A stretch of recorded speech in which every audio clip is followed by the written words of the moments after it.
Assalamualaikum warahmatullahi wabarakatuh. Perkenalkan, nama saya Sahrani Suciandini dari kelas 11 MIPA 3. Di sini saya akan menjelaskan tentang sistem kekebalan tubuh. Nah, sebelumnya, apakah kalian sudah mengetahui sistem kekebalan tubuh itu apa? Sistem kekebalan tubuh yaitu semua mekanisme yang digunakan oleh tubuh untuk menangkal pengaruh atau faktor zat asing bagi tubuh yang berasal dari lingkungan.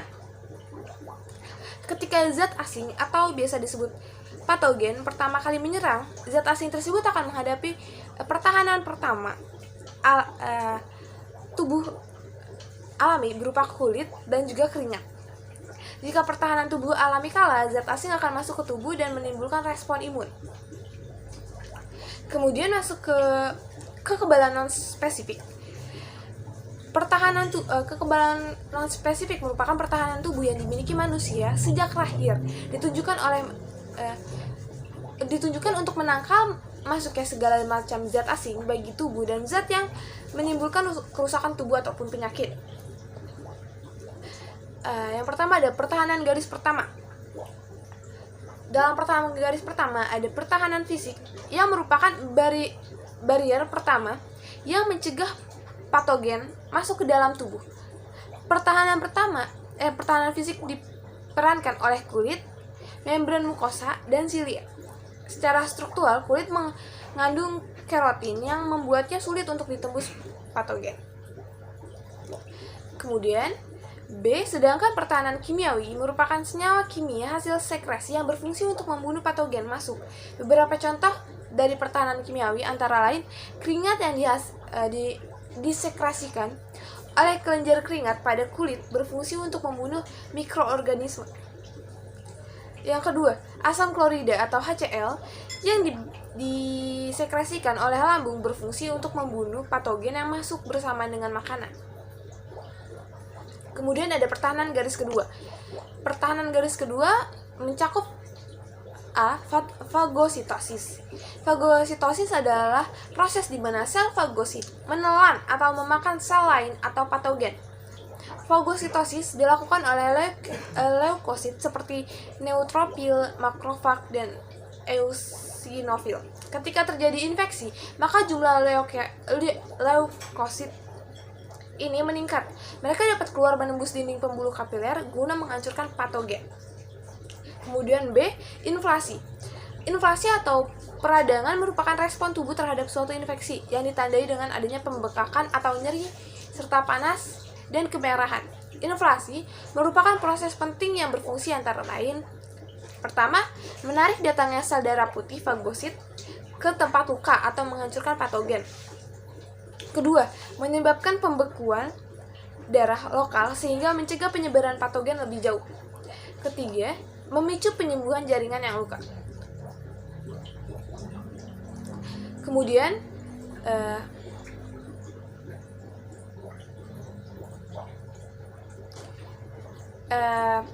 C. Demam. Demam merupakan suatu kondisi yang ditandai dengan naiknya suhu tubuh di atas ambang normal.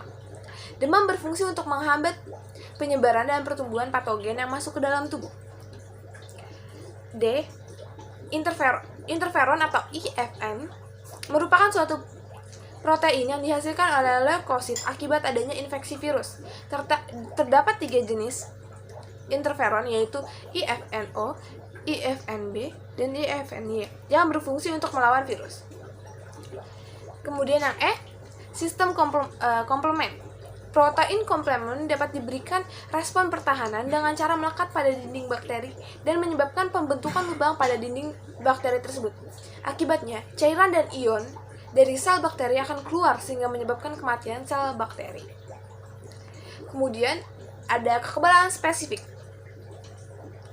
Nah, sistem kekebalan tubuh spesifik adalah pertahanan tubuh yang bekerja jika antigen berhasil masuk ke dalam cairan ataupun sel tubuh. Dibedakan menjadi 1. Pertahanan spesifik seluler, di mana pertahanan spesifik seluler adalah pertahanan tubuh yang menyerang antigen yang telah menginfeksi sel tubuh. Aktor utama yang terlihat adalah limfosit T. Limfosit T dibentuk di sumsum tulang, namun dimatangkan di kelenjar timus. Jenis-jenis limfosit T yaitu ada limfosit T sitotoksik, yaitu menghancurkan sel yang terinfeksi antigen. Kemudian ada limfosit T helper yang mengaktifkan limfosit T sitotoksik. Kemudian ada limfosit T memory, mengingat antigen yang pernah menyerang tubuh. Untuk dapat bekerja, sel T helper perlu diaktifasi oleh APC atau antigen presenting cell. APC berfungsi menyajikan fragmen antigen di permukaan selnya. Ketika fragmen antigen ini berikatan dengan reseptor sel T helper, maka T helper akan teraktivasi.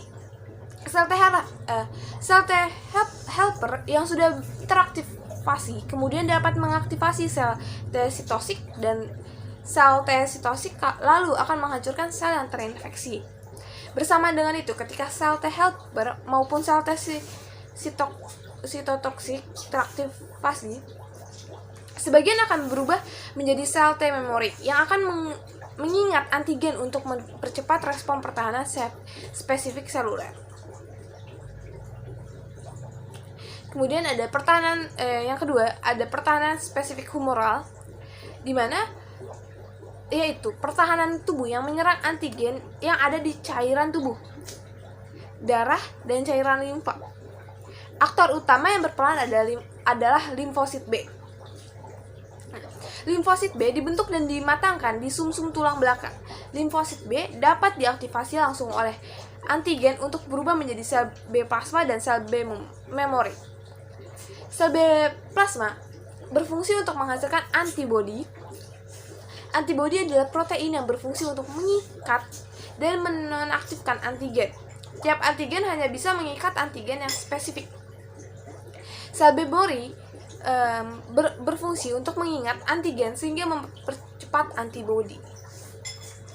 Kemudian ada penyakit-penyakit seperti HIV, AIDS, dan Ebola yang dapat menyerang sistem imun. HIV atau Human Immunodeficiency Virus merupakan virus yang menyerang semua sel yang memiliki penanda CD4+ di permukaannya seperti makrofag dan limfosit T, yang kita tahu merupakan komponen kekebalan tubuh. Sedangkan AIDS merupakan keadaan imunosupresif yang berkaitan dengan berbagai infeksi oportunistik tertentu akibat infeksi HIV.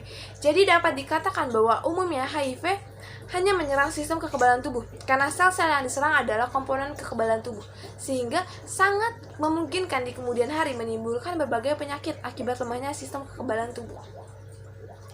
Kemudian yang ketiga ada Ebola, yang disebabkan oleh kelompok Ebola virus. Virus ini awalnya menyebar akibat kontak antara manusia dengan hewan yang terinfeksi, seperti kelelawar, monyet, gorila, atau simpanse. Selanjutnya virus Ebola menyebar antar manusia.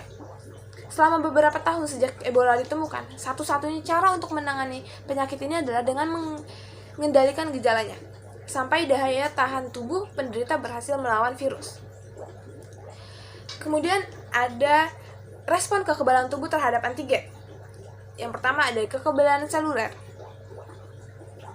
Kekebalan seluler melibatkan sel T yang bertugas menyerang sel-sel asing atau jaringan tubuh yang terinfeksi secara langsung. Ketika sel T pembunuh kontak dengan antigen pada permukaan sel asing, sel T membunuh akan menyerang dan menghancurkan segala dengan merusak membran sel asing. Apabila infeksi telah berhasil ditangani, sel T suppresor akan menghasilkan respon kekebalan dengan cara menghambat aktivitas sel T pembunuh dan membatasi produksi antibodi. Kemudian yang kedua ada kekebalan humoral.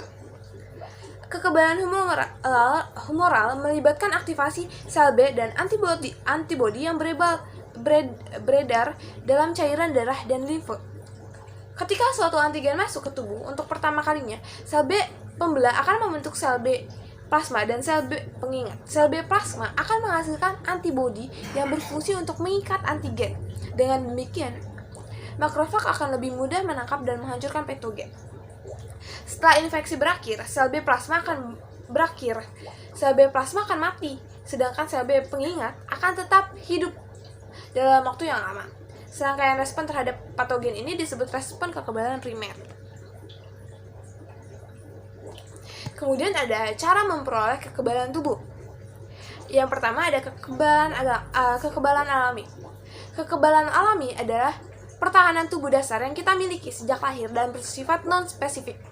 Kemampuan yang terlibat dalam sistem kekebalan tubuh alami meliputi kulit, mukosa, senyawa kimia, asam lambung, enzim, interferon, sel pembunuh alami, serta sel fagosit seperti neutrofil, monosit, makrofag, dan eosinofil.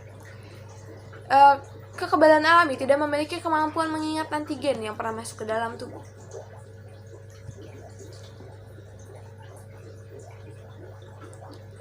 Kemudian yang kedua ada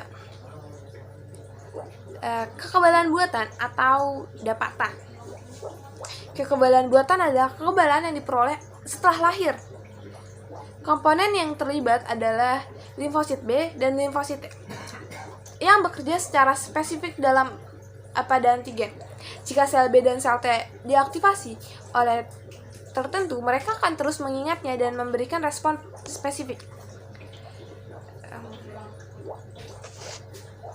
Kemudian kekebalan buatan dibedakan menjadi 4. Ada kekebalan pasif alami, yaitu seperti antibodi yang diperoleh janin dari ibunya yang melalui plasenta dan kolostrum saat bayi baru lahir.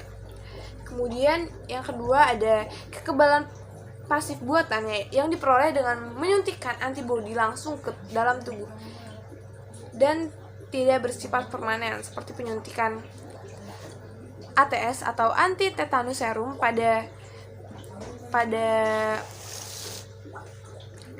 orang yang mengalami luka kecelakaan. Kemudian ada kekebalan aktif alami adalah kekebalan yang diperoleh setelah seseorang menderita penyakit seperti cacar atau campak. Sedangkan kekebalan aktif buatan diperoleh dengan cara memasukkan sejumlah kecil antigen, yaitu vaksin. Proses tersebut dinamakan vaksinasi atau imunisasi. Itulah penjelasan singkat tentang sistem kekebalan tubuh.